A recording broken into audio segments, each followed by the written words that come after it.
ಮೇಲ್ಕೋಟೆ ಪ್ರಾಥಮಿಕ ಆರೋಗ್ಯ ಕೇಂದ್ರ ಇಲಾಖೆಯ ಸಾರ್ವಜನಿಕರ ಆರೋಗ್ಯ ಇಲಾಖೆಯ ಅಧಿಕಾರಿಗಳ ಮೇಲೆ ಭ್ರಷ್ಟಾಚಾರದ ಆರೋಪ ಸಾರ್ವಜನಿಕರಿಂದ ಕೇಳಿಬರ್ತಾ ಇದೆ.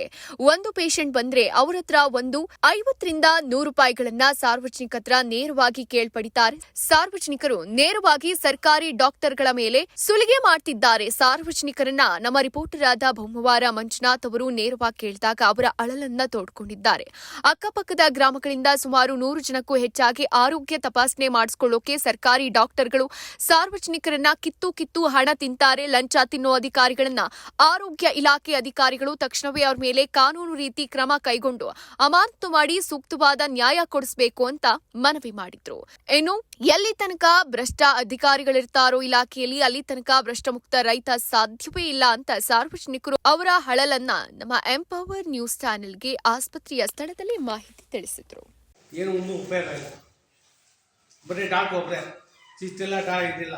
ಯಾರೋ ಡೆಲಿವರಿ ಪೇಷಂಟ್ ಬಂದರೆ ಡಬ್ಬಾಕ್ ಹೋಗ್ಬೇಕು, ಯಾವುದೋ ಅಂತ ದೊಡ್ಡ ಇದು ಬಂದು ತಲೆನೋವು ಮೂಗು ನೆಗಡಿಯನ್ನು ಮಾತ್ರ ಒಂದು ಪ್ಯಾಸೇಜ್ ಮಾತ್ರ ಕೊಡ್ತಾರೆ, ಕಳಿಸ್ತಾರೆ. ಇಲ್ಲಿ ಸ್ಟಾಫ್ ಎಷ್ಟೊತ್ತು ಬರ್ತಾರೆ? ಸ್ಟಾಫ್ ಬರೋ ಟೈಮಿಂಗ್ಸ್ ಇಲ್ಲ. ಅಲ್ಲ, ಡಾಕ್ಟ್ರು ಇಲ್ಲಿ 4-5 ಜನ ಕುಡಿದಲ್ಲ, ಡಾಕ್ಟ್ರ್ ಮಾತ್ರ ಒಬ್ಬರು ಬರ್ತಾರೆ. ಇಲ್ಲಿ ಸರ್ಕಾರಿ ಹಾಸ್ಪಿಟ್ಲ್ 9 ಗಂಟೆಗೆ ಓಪನ್ ಆಗಬೇಕು. ಇಲ್ಲಿ ನಾನು 10:30 ಆಯ್ತು ಬಂದು, 10:30 ಆದಾಗ ಸಾಹೇಬ್ ಒಬ್ರಿದ್ರು. ಇನ್ನು ಈಗ ಮೇಡಮ್ ಈಗ ಬರ್ತಾವ್ರೆ, ನಮ್ಮ ಡಿ ಗ್ರೂಪ್ ಅವ್ರು ಇಲ್ಲಿದ್ರು. ಮೇಡಮ್ ಅವ್ರು ಬಂದ್ಮೇಲೆ ಬಂದ್ರು. ಇದ್ರ ಬಗ್ಗೆ ನಿಮ್ಮ ಅಭಿಪ್ರಾಯ ಏನು ಸರ್? ಇಲ್ಲಿ ಸರ್ಕಾರ ಸರಿಯಾಗಿ ಸ್ಪಂದಿಸ್ತಾ ಇಲ್ಲ. ಸರ್ಕಾರ ಸರಿಯಾಗಿ ಸ್ಪಂದಿಸ್ತಾ ಇಲ್ಲ. ಯಾರು ಸಾರ್ವಜನಿಕರಲ್ಲಿ ಇದಿಲ್ಲ. ಇದು ಯಾವ ಊರು? ಇದು ಮಳೆಪೇಟೆ ಗ್ರಾಮ ಪಂಚಾಯತ್. ಮಳೆಪೇಟೆ ಗ್ರಾಮ ಪಂಚಾಯತಿ. ಈ ಗ್ರಾಮ ಪಂಚಾಯತ್ ಎಷ್ಟು ಹಳ್ಳಿಗಳು ಬರ್ತವೆ? ಇದು ಸುಮಾರು 40-50 ಹಳ್ಳಿ ಬರ್ತವೆ.